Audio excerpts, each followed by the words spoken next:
முருகன் கையில் வேல் இருக்கு தெரியுமா? அது முன்வினையை அகற்றிவிடும் புரியுமா? முருகன் கையில் வேல் இருக்கு தெரியுமா? அது முன்வினையை அகற்றிவிடும் புரியுமா? வேலை வணங்கி வந்தால் கிடைக்கும் பலன் கொஞ்சமா?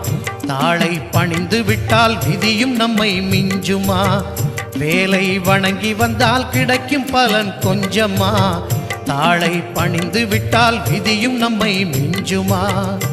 அந்த முருகன் கையில் வேல் இருக்கு தெரியுமா?